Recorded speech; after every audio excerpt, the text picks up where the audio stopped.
Ethan Caldwell stepped out of the sleek black elevator into the pristine silence of his top-floor office, the city sprawling beneath him like a chessboard he'd long since mastered. At 42, he was the architect of an empire, a tech conglomerate. That bore his name in glowing letters across the gloss facade of the tower. His mornings were a ritual of precision. By 6:45 a.m., he was seated behind a walnut desk, his charcoal suit immaculate.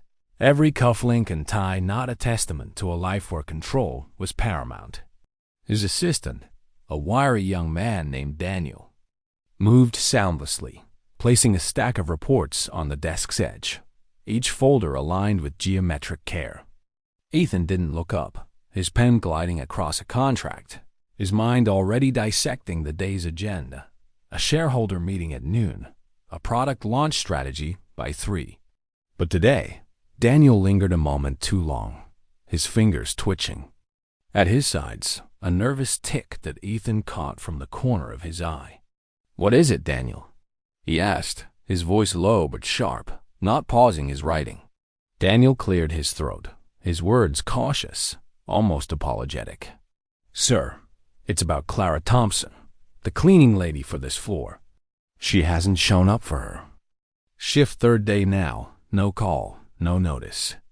Ethan's pen stilled, the name unfamiliar, a faceless cog in the machine of his company.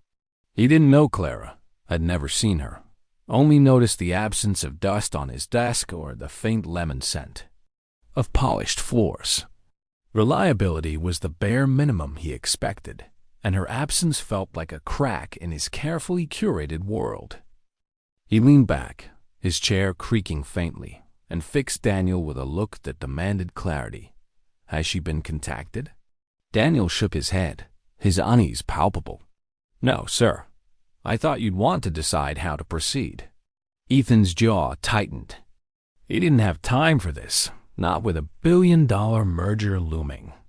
Yet, a faint unease stirred, a whisper of curiosity about why someone so invisible would suddenly vanish.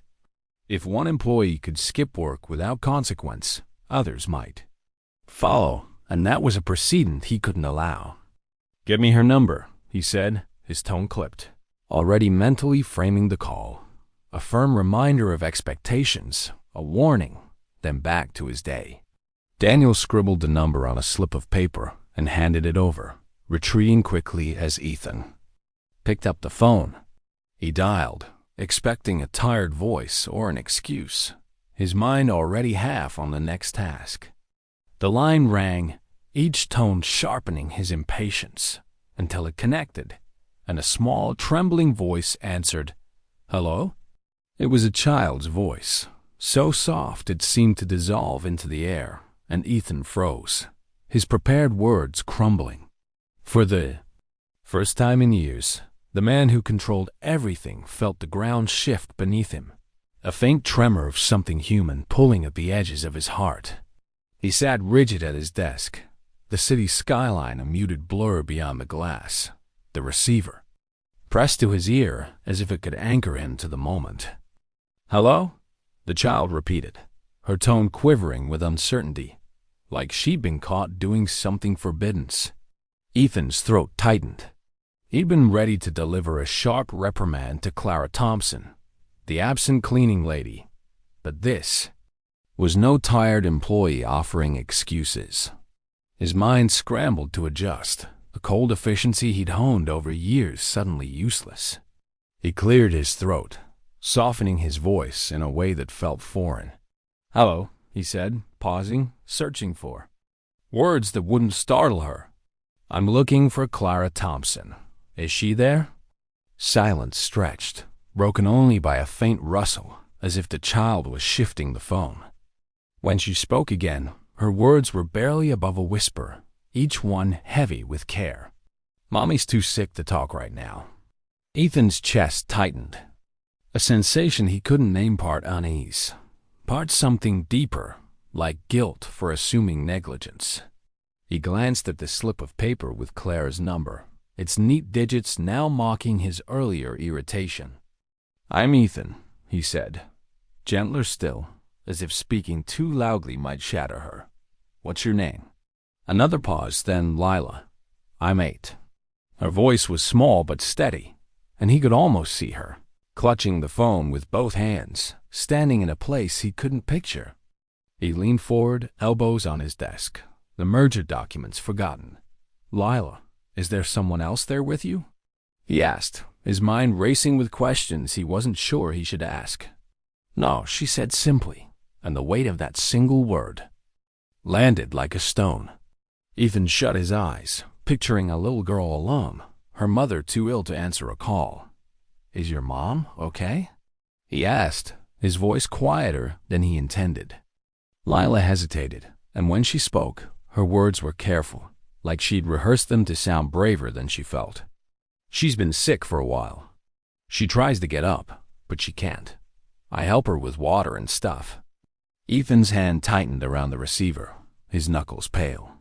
The image of an 8-year-old tending to her mother alone clawed at him, stirring a memory he'd buried long ago, his own childhood, waiting for a parent who never came home.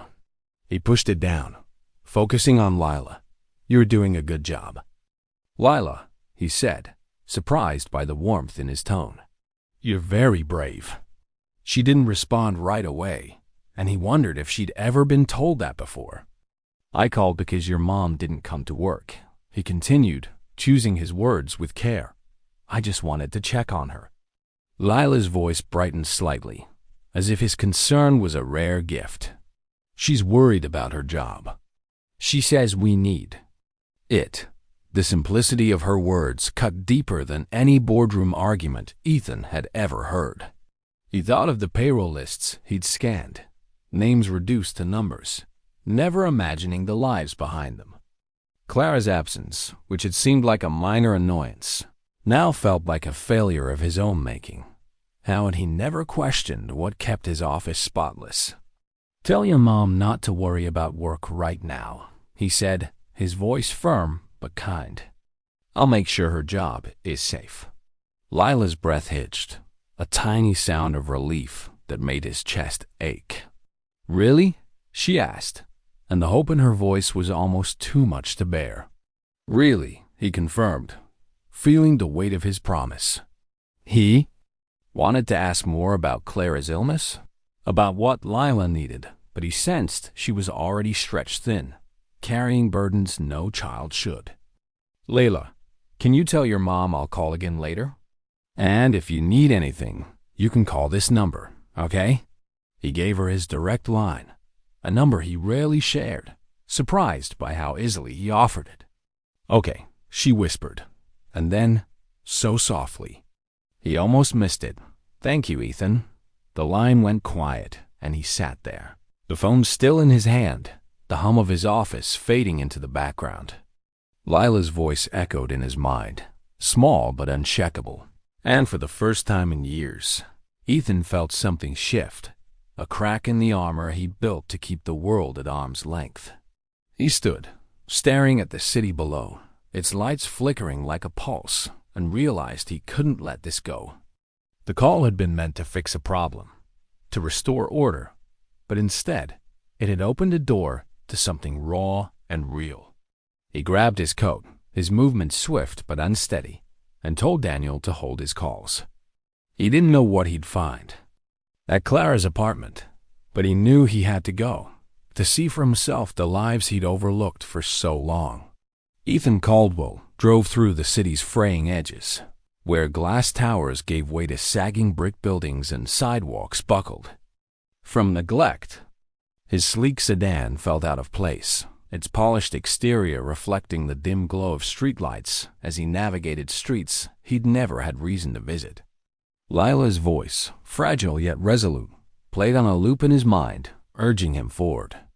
Despite the unfamiliar knot in his stomach, he'd canceled his meetings, an unprecedented act that left Daniel stammering in disbelief, and now he was here, pulling up to a weathered apartment building with chipped paint and a crooked mailbox. The air smelled of damp concrete and distant cooking spices, a stark contrast to the sterile polish of his office. Ethan sat for a moment, hands gripping the steering wheel, questioning what he was doing. He was a man who solved problems with contracts and calculations, not personal visits. Yet the thought of Lila alone with her sick mother pulled him out of the car. He climbed the creaking stairs, the hallway dim and narrow, carrying a faint whiff of mildew that made him pause. Finding Clara's door, marked with a faded number, he hesitated, his knuckles hovering over the wood. He'd faced boardrooms of skeptics and hostile takeovers without flinching, but this felt different, raw, uncharted. No script to follow. He knocked softly, ears straining for movement. Light footsteps approached, too quick to be an adult's, and the door cracked open. To reveal Lila, her brown eyes wide and wary, framed by a tangle of dark curls. She wore a faded yellow dress, the hem slightly frayed, and her small hands clutched the door like a shield. "You're Ethan?" she asked, her voice a mix of curiosity and caution, as if she couldn't believe he'd actually come. He nodded, crouching slightly to meet her gaze, his suit jacket creasing uncharacteristically. "I am. Can I come in, Lila?" She glanced over her shoulder, then stepped aside, opening the door wider. The apartment was small, its air warm with the scent of chamomile, tea and something faintly medicinal. A worn couch sat against one wall, a stack of neatly folded blankets beside it, and in the corner, a narrow bed held Clara Thompson, her face pale and drawn, her body half buried under a thin quilt. Her eyes, heavy with exhaustion, widened at the sight of him, and she struggled to sit up, her hands trembling against the mattress. "Mr. Caldwell," she whispered, her voice thin, cracking with shame. "I didn't expect. I'm so sorry about work." Ethan stepped closer, waving off her apology with a gentleness that surprised him. "Don't worry about that," he said, his voice softer than it had ever been in a boardroom. He took in the rooms. Quiet order, the scrubbed counter, the single plate drying by the sink. Signs of Clara's effort to keep her world intact despite her illness. Lila stood by her mother's side, one hand resting on the bedframe, her gaze flicking between them, as if bracing for bad news. Ethan pulled a chair closer, the scrape of its legs loud in the stillness, and sat, feeling the weight of his intrusion. "I just wanted to make sure you're both okay," he said, his words careful, deliberate, as he tried to bridge the gap between his world and theirs. Clara's lips parted, but no sound came. Instead, her eyes glistened with unshed tears. "I thought I could manage," she said finally, her voice barely audible. "I didn't want to cause trouble." Ethan shook his head, his chest tightening at her words. He'd spent years valuing efficiency over everything, but now he saw the cost a woman, too. Sick to stand, a child carrying burdens far too heavy. "You're not trouble," he said firmly, surprising himself with the conviction in his tone. Lila shifted, her small frame tense, and then, in a voice so quiet it seemed to float, she said, "I can help clean if Mommy can't. I know how. Be off her." So earnest and desperate, hit Ethan like a physical blow. He pictured her tiny hands wielding a mop, standing on tiptoes to reach his office desk, and something inside him broke. He leaned forward, his hands clasped tightly to keep them steady. "Lila, you don't need to do that," he said, his voice thick. "You're already doing so much." Her eyes searched his, looking for truth, and he held her gaze, willing her to believe him. Turning to Clara, he added, "Your job is safe. Take the time you need to get better. I'll make sure of it." Clara's shoulders sagged, a tear slipping down her cheek as she reached for Lila's hand. Ethan felt the room shrink, the weight of their trust pressing against him, and for the first time, he understood that his wealth, his control, meant nothing if he couldn't help them carry this moment. He stood, promising to return with groceries and a doctor's contact, his mind already racing with ways to ease their burden. As he stepped toward the door, Lila's small voice followed him. "You'll come back?" she asked, her eyes wide with hope and fear. He turned, offering a smile that felt more honest than any he'd given in years. "I will," he said, and the promise settled deep in his chest, binding him to this place in a way he hadn't expected. Ethan Caldwell found himself returning to the cracked sidewalks and chipped paint of Clara Thompson's apartment building, each visit pulling him further from the polished world he'd built. The first time he came back, 2 days after his initial visit, he carried a bag of groceries, fresh fruit, bread, and cans of soup, things he'd chosen himself in a market he'd never entered before. Lila's eyes lit up when she opened the door, her shy smile a quiet welcome that warmed the dim hallway. Clara, propped up in her armchair with a faded shawl around her shoulders, looked stronger but still fragile, her gratitude tinged with unease as she watched him set the bags on the counter. Ethan sensed her discomfort, the way her hands twisted in her lap, as if accepting help was a debt she could never repay. He didn't push, instead asking Lila about her day, her soft voice filling the room with stories of a school project about constellations. As the visits became a rhythm, Mondays for groceries, Thursdays for books he'd picked for Lila, Ethan felt the weight of his old life, the endless meetings and sterile decisions, begin to fade. Clara shared fragments of her story, her voice halting but honest, a chronic illness that had worsened over months, doctor visits she couldn't afford, and a stubborn pride that kept her working until she collapsed. Lila, always nearby, listened quietly, her small hand often resting on her mother's arm, a gesture of protection that made Ethan's throat tighten. He began to see the strength in their bond, the way they shielded each other from a world that offered little mercy. One evening, as rain tapped against the apartment's single window, Lila tugged at his sleeve, holding out a worn sketchbook. "Will you color with me?" she asked, her eyes bright with a hope that felt like a gift. Ethan, still in his tailored coat, hesitated only a moment before sitting cross-legged on the floor, the hardwood cool beneath him. Lila handed him a stubby blue crayon, pointing to a half-finished drawing of a starry sky.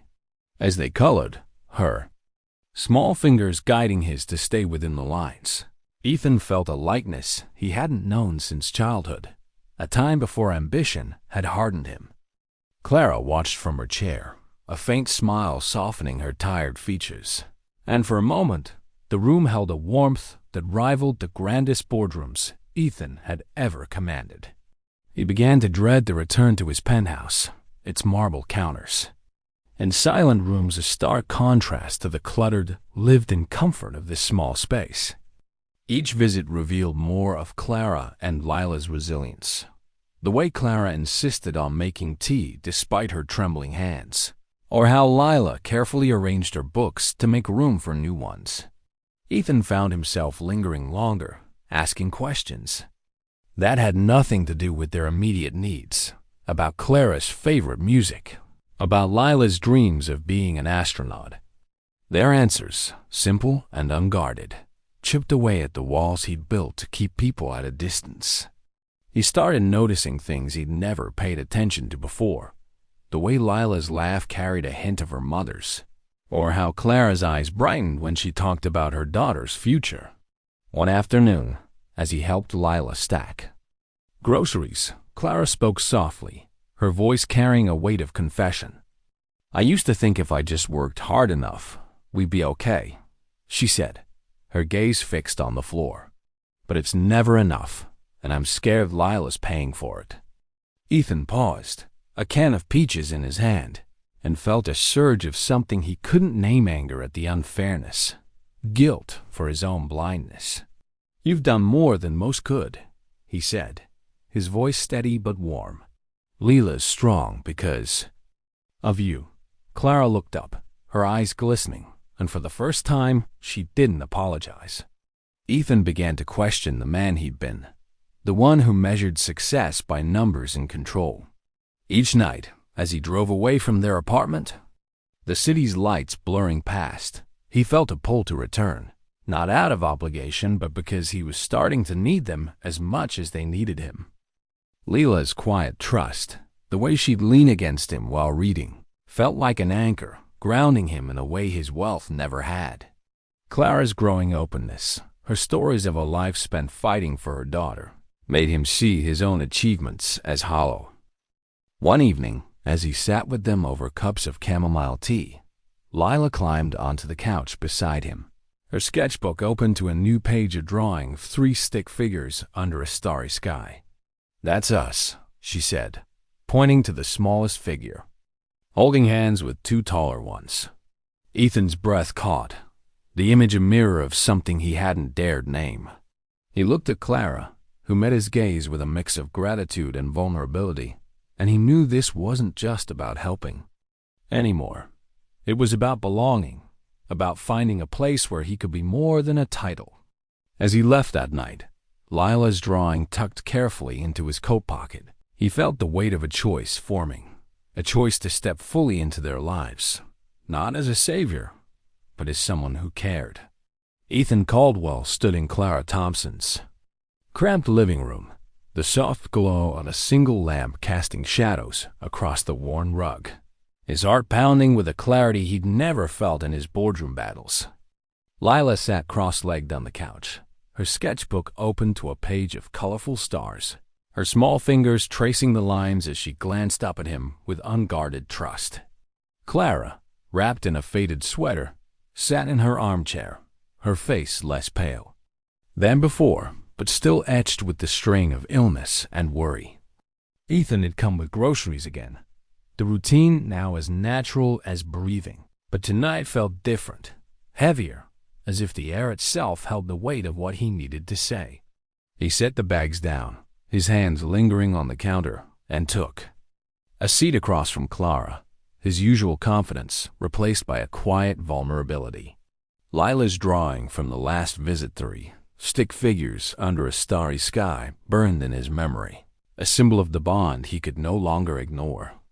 He'd spent years building a life of precision, where emotions were liabilities and connections were risks. But now, in this small apartment, he saw the truth. He didn't just want to help Clara and Lila. He wanted to be part of their world, irrevocably. "I'd been thinking a lot," he began, his voice low, steady, but laced with an honesty that felt raw. "When I first called, I thought I was just doing the right thing, checking on an employee." He glanced at Lila, who tilted her head, listening intently, her eyes wide and searching.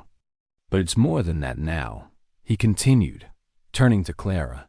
"You and Lila, you've changed how I see everything." Clara's hands stilled in her lap, her lips parting slightly, but she didn't speak, as if afraid to break the moment. Ethan leaned forward, his forearms resting on his knees, his gaze steady. "I care about you both, not as a boss or someone fixing a problem, but as someone who can't imagine walking away." Lila's breath hitched, and she slid closer, her small hand finding his, her fingers curling around his with a trust that made his chest ache. "Does that mean you could be our family?" she asked, her voice so soft it seemed to float. It had carried a weight that stopped his heart. Clara's eyes filled with tears, her hand covering her mouth as if to hold back a sob. Ethan felt the question settle deep inside him, not just a child's hope, but a mirror to his own longing. He turned to Lila, his hand gently brushing her cheek, his voice thick with emotion. "If you'll have me," he said, "I'd be honored to be your family." The word family felt like a vow, simple yet profound, binding him to them in a way no contract ever could. Clara's tears spilled over, and she reached for Lila, pulling her close, her voice trembling as she spoke. "Ethan, I don't know how to accept this. No one's ever." She trailed off, her words dissolving into a quiet sob. Ethan shook his head, his own eyes stinging. "You don't have to say anything," he said softly. "I just needed you to know I'm here, not just for now, but for good." Lila climbed into his lap, her arms wrapping around his neck, her warmth a quiet anchor that grounded him. He held her close, feeling the steady rhythm of her heartbeat, and in that moment, nothing else mattered. Not his wealth, his title, or the empire he'd built. Clara watched them, her expression a mix of awe and relief, as if a burden she'd carried alone was finally shared. Ethan knew this wasn't a fix. It was a beginning, a commitment to show up, to listen, to care. He thought of the trust fund. He'd already started arranging the medical care he'd secured. But those were details important, but secondary to the promise he was making now. As Lila nestled against him, her breathing soft and even, Clara whispered, "You've given us more than I can ever repay." Ethan met her gaze, his voice firm but gentle. "It's not about repaying. It's about being here, together." The room fell, silent, save for the faint hum of the city outside, and Ethan felt a peace he'd never known, a certainty that this was where he belonged. Leela's small hand had lingered in his as she waved from the threshold, her smile no longer tentative but radiant, a beacon that warmed him against the cool night air. The city's hum felt distant, its towering lights unable to pierce the quiet. Certainty that had settled in his chest. He descended the creaking stairs, each step echoing the promise he'd made, not just to Clara and Lila, but to himself, to be more than the man who'd once measured life by contracts and control. The cracked sidewalk stretched before him, leading to his car, but he paused, turning back to see the faint glow of their window, a small square of warmth in a world he'd once kept at arm's length. Leela's question asterisk, "Does that mean you? Could be our family?" Asterisk replayed in his mind, not as a weight but as a gift, a chance to redefine what mattered. Clara's tearful gratitude, the way she'd let go of her guarded pride, and Lila's trusting embrace had shown him a truth he'd ignored. Connection, messy and human, was the only thing that endured. As he slid into his car, the leather seat, cold beneath him, he drove through the city, its neon pulse fading into the background, and for the first time, his penthouse loomed in his mind, not as a sanctuary, but as a hollow shell, too pristine, too silent. He pictured Lila's sketchbook, her starry drawings now taped to his office wall, a quiet rebellion against the sterile order he'd once prized. Clara's strength, her determination to shield Lila despite her own frailty, had unraveled his belief that detachment was strength. He saw now that true courage was in showing up, in caring without calculation. The memory of Lila's arms around his neck, her soft weight against him, felt like a tether to a life he hadn't known he wanted. He pulled into his building's garage, the engine's hum fading, and sat in the stillness, his keys dangling in his hand. He thought of Clara's small apartment, its worn rug and chipped mugs, and how it held more life than his own. Ethan knew he couldn't return to the man he'd been, the one who'd dismissed people as line items, who'd mistaken control for purpose. He'd crossed a threshold, not just into their home, but into a new way of being, where love and presence outweighed any deal he'd ever closed. The next morning, he'd return with fresh pastries, sit with Clara as she grew stronger, and listen to Lila's dreams of stars, each moment a step deeper into their world. As he stepped out of the car, the night air sharp against his skin, he felt a peace that had eluded him for years. Lila's wave lingered in his mind, a small gesture that carried the weight of trust, of belonging. He walked toward the elevator, his polished shoes clicking on the concrete, but his heart was still in that apartment, with a little girl who believed he'd keep coming back and a mother who'd finally let herself hope. This wasn't the end of their story, but a beginning, a promise woven into every visit, every shared laugh, every quiet moment of coloring under a lamp's soft glow. Ethan understood now that the life he'd built shiny, ordered, cold, was only a shadow of the one waiting behind a simple door where two people had shown him what it meant to be needed, to be family. He stepped into the elevator, the doors closing with a soft thud, and as it rose, he carried with him not the weight of an empire, but the lightness of a life finally full. The story ends not with a grand gesture, but with the quiet certainty of a man who'd found his place, not in boardrooms, but in the heart of a home he'd helped hold together.